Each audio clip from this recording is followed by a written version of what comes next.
do'stlar, sizdan Emily Fox. Bugun sizlarni o'tib ketgan fayllarimizni qanday tiklash mumkinligini ko'rib o'tamiz. Buning uchun bizga albatta dastur kerak bo'ladi. Bu dastur nomi Reqova. Buni ofitsial sayt reqova.com dan ko'chirib olishingiz mumkin. Mana bu yerda diskni tanlaymiz va o'tgan faylni izlash uchun analiz qilamiz. Analiz birinchi vaqt oladi.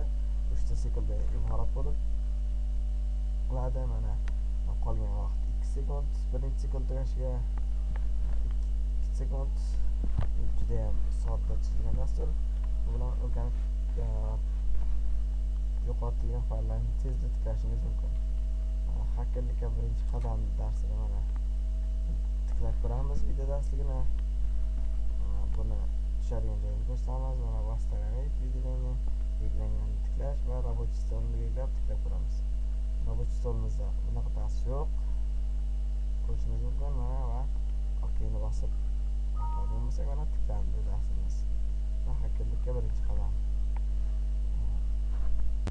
Videomiz ishlayapti. Assalomu alaykum. Demak,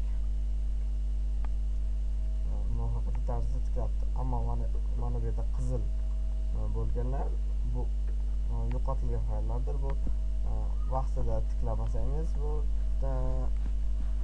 o'chirilgan fayllarni keyinchalik zararlanib umuman tiklanmasligi ham mumkin. Bu dasturning hamma narsani tiklashiga kafolat yo'q.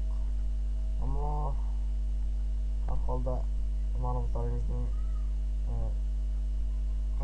40% bo'lsa-da saqlab qolishingiz mumkin.